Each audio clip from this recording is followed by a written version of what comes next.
The water isn't water anymore. You're standing on Ra's solar bark, a spear gripped in hands that have killed gods. And the Nile beneath you has turned into something else. Something that moves upward. Something that thinks. The other gods are backing away. Thoth clutching his scrolls. Isis whispering protective spells that die on her lips. But you can't move, because you're Set, god of chaos and storms. And if you run tonight, there is no tomorrow. Ever. The darkness has teeth. This is Ancient Egypt Uncovers, and this is Apophis. The night everything almost ended. You've heard of Egyptian monsters. Amit with her crocodile jaws. Sobek with his territorial rage. But here's what most people don't realize. There's one force so fundamentally wrong that every other god, including Set, the murderer of Osiris, serves as its enemy. Not because they're good, because they want to continue existing.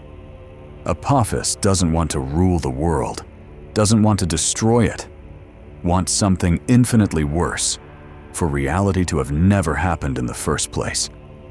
Every night for 5,000 years, it gets one chance to succeed.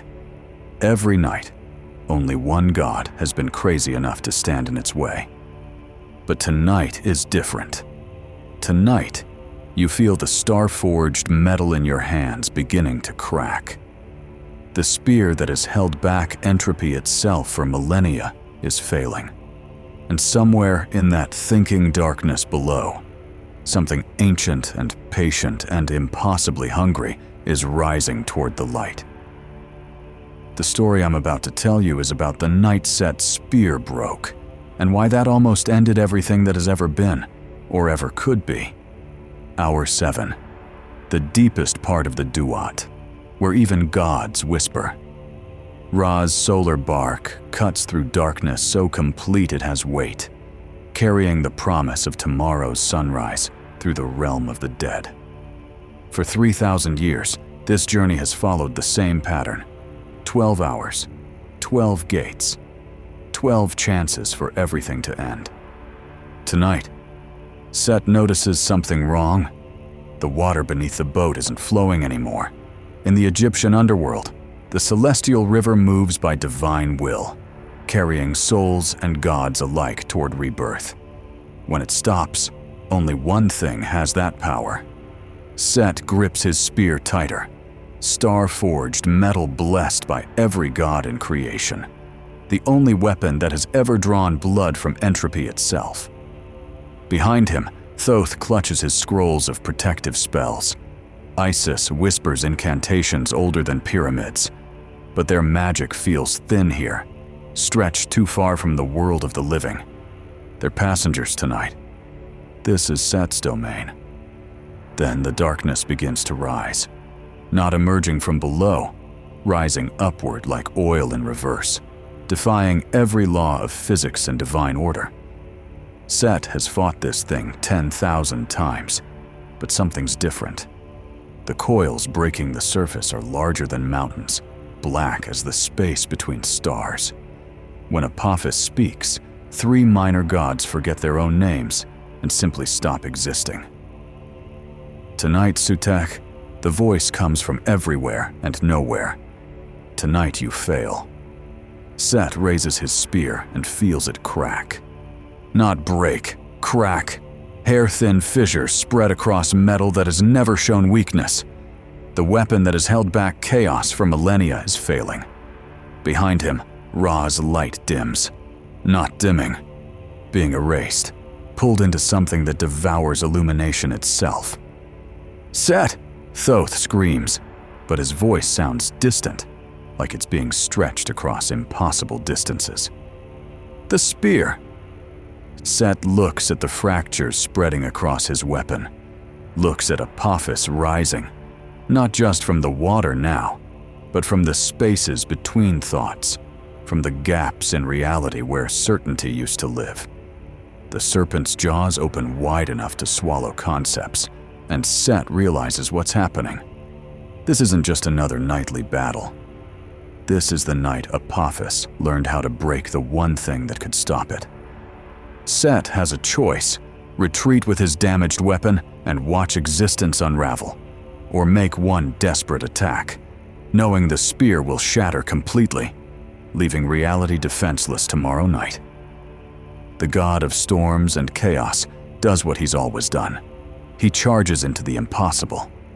To understand why that cracking spear terrified every god in creation, you need to know what makes Apophis different from every other threat Egypt ever faced.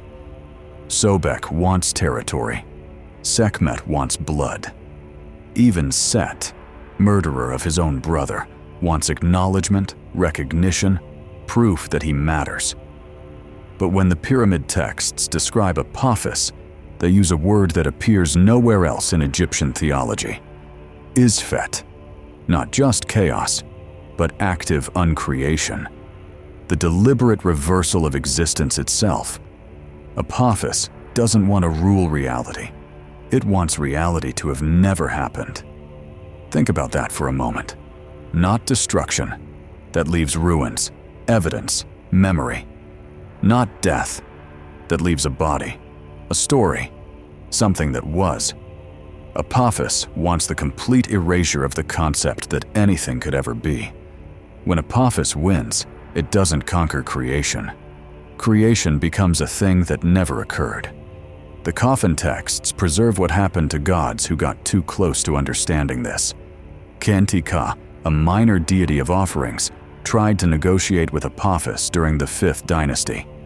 The texts don't say he died. They say he became as if he had never received a name. Not just dead, he never was. No one remembered him until archaeologists found his cartouche and couldn't figure out what god it belonged to. This is why only Set can fight Apophis. Every other god has something to lose. Thoth has his wisdom. Isis has her magic. Ra has his role as king of creation. But Set already destroyed everything he cared about when he murdered Osiris. He's already lost his place in the cosmic order. Only someone who's embraced destruction can face something that wants to unmake the very concept of existence. The ancient priests knew this. Late-period papyri describe Set's battles with Apophis using the same hieroglyphs they used for civil war. Brother fighting brother. Two aspects of the same cosmic principle, locked in eternal conflict over whether that principle should preserve or destroy. That's what made the cracking spear so catastrophic. It wasn't just a weapon failing. It was the moment chaos turned fully against itself. The night the only force capable of containing entropy began to fracture under the weight of what it was protecting. And in that crack, in that moment of weakness, Apophis finally had what it needed. Not victory, something much more subtle. A way inside the only defense reality had ever known. Set charges into the impossible. The spear, star-forged metal that has tasted the blood of entropy 10,000 times, shatters the moment it touches Apophis. Not breaks, shatters. Fragments of divine weapons scatter across the underworld like dying stars, each piece taking a constellation with it as it falls. But Set doesn't stop. Can't stop. Because behind him, Ra's light isn't just dimming, it's being deleted, pulled backward through time, erased from the moment of creation. If Set retreats now, tomorrow doesn't just not come. Yesterday stops having happened. You understand now, Apophis speaks, and its voice unravels the hieroglyphs on Thoth's scrolls. You cannot wound what was never made. Set hurls himself at the Serpent's throat with nothing but his hands. Hands that strangled his brother. Hands that shaped storms and commanded the desert. Hands that are suddenly, terrifyingly, not enough. When Set's fingers close around Apophis's neck, something worse than pain shoots through him. Not injury, erasure creeping up his arms. His left hand simply stops existing, not cut off or destroyed, just ceases to have ever been. The god of chaos watches his own past being edited in real time. But that's when Set realizes something the other gods never could. Apophis isn't trying to kill him. It's trying to recruit him. "Join me," the serpent whispers, its coils wrapping around Set's remaining arm. "Help me finish what you started with Osiris. You know the truth. Creation is suffering. Order is pain. Let me give everything the peace of never having been." And for one terrifying moment, Set considers it. Standing there in the void, watching his own existence unravel, he remembers why he killed his brother. The endless, crushing weight of being necessary, of being the monster so others could be heroes, of serving order while embodying chaos. Maybe Apophis is right. Maybe it would be better if none of this had ever happened. That's when he hears it. Laughter. His own laughter from the night he murdered Osiris. The sound that had echoed across the Nile as he sealed the chest. The moment he proved that necessary and evil were the same word. "You're wrong," Set says to Apophis, and his voice carries the weight of every storm he's ever unleashed. Creation isn't suffering. Suffering is creation, and I'm not done creating. Set does the impossible then. Instead of fighting Apophis, he feeds it. Gives the entropy serpent everything dark inside him. The jealousy, the rage, the bottomless hunger for acknowledgement. All the chaos that made him murder his brother. All the destruction that made him necessary. Apophis swallows it greedily, growing larger, stronger, more real than it's ever been. The other gods scream in horror as Set empowers their greatest enemy. But Set knows something they don't. Apophis feeds on negation, on the absence of things. By giving it his darkness willingly, he's not feeding it nothing. He's feeding it something, making it more real, more present, more bound by the laws of existence. And things that exist can be fought.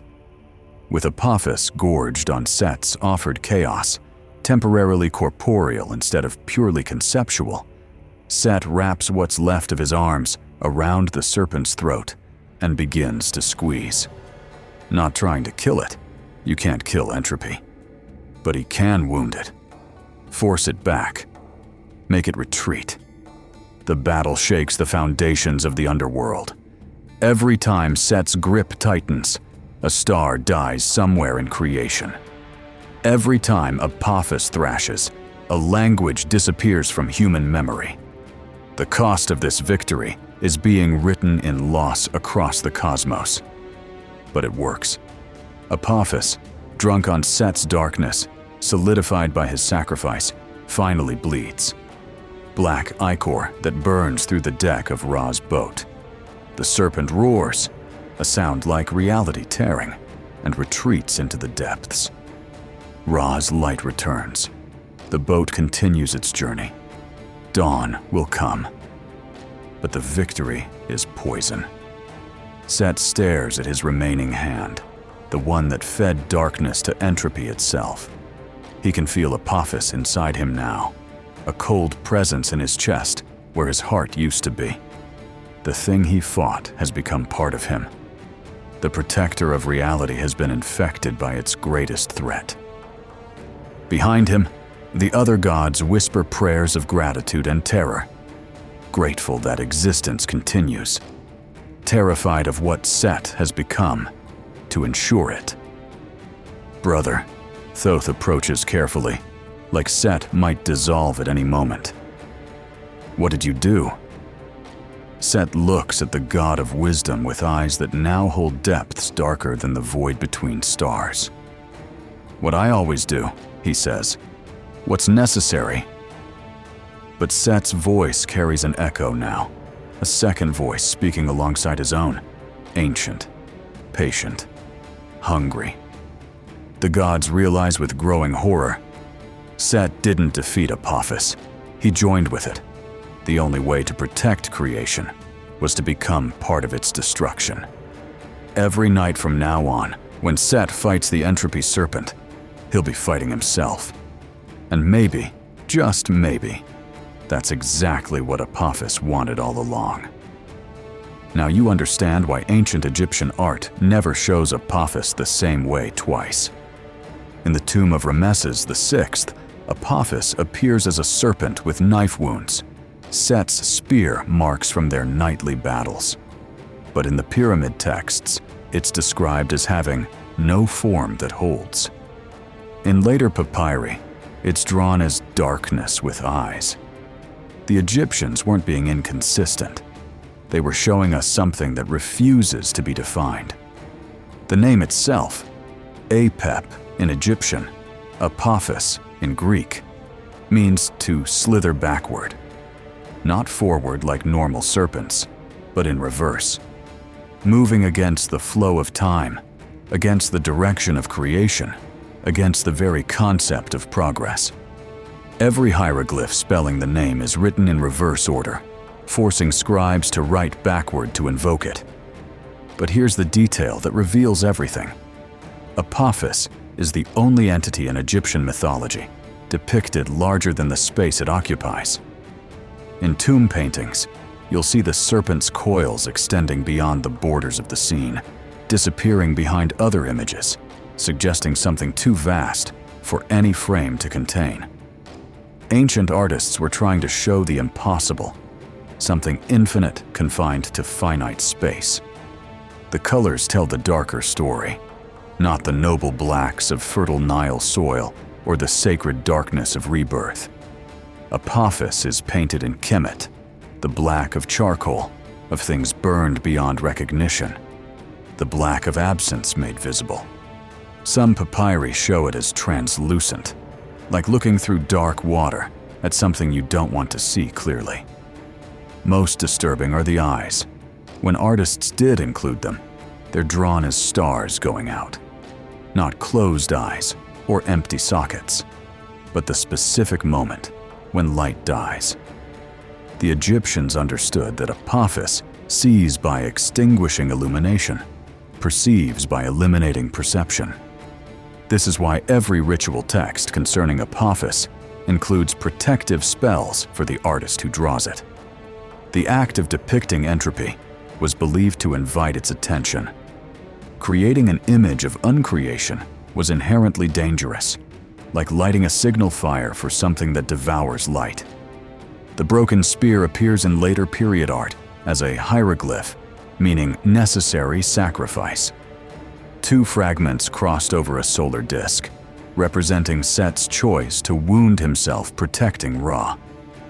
But temple inscriptions reveal the priests knew the darker truth. The spear wasn't just broken in battle, it was infected. Every fragment carries a piece of what Set absorbed that night. Ancient Egyptians carved these symbols to warn future generations. They weren't decorating tombs. They were documenting the night their greatest protector became part of their greatest threat. So why is Apophis, the Egyptian god, so terrifying? It could destroy reality, and still can. Because Apophis proved that the greatest threats don't come from outside the system. They come from inside it. From the moment your protector absorbs enough darkness to protect you. From the night your guardian becomes indistinguishable from what it guards against. Every broken spear teaches the same lesson. Every system that turns against itself whispers the same truth. The line between necessary and evil isn't a line at all. It's a choice made fresh every night, in every server farm and voting booth and smartphone screen. Set understood what we're still learning. You can't fight entropy without becoming entropic. You can't battle chaos without accepting chaos. You can't protect order without breaking it just a little. And every compromise, every necessary evil, every time you feed darkness to something that devours light, you change what you are. The ancient Egyptians tried to warn us. In every empty cartouche where Apophis's name was chiseled away. in every protective spell written around its image, in every story about the night the spear broke and the protector became infected. Apophis is still here, still patient, still learning. It doesn't need to win dramatically anymore. It just needs us to keep choosing convenience over security, efficiency over resilience, protection over principle. It just needs us to keep building systems that eat themselves. The water beneath your boat isn't water anymore. The question is, are you set with his spear raised, or set with Apophis whispering in his ear? But speaking of Egyptian forces that corrupted their protectors, there's one goddess whose hunger became so uncontrollable that Ra himself had to drug her unconscious to save humanity. Next time, we'll uncover why Sekhmet, the lioness who discovered that murder felt better than mercy, became too dangerous even for gods who accepted necessary evil. This has been Ancient Egypt Uncovers. Watch the darkness carefully. It's watching you back.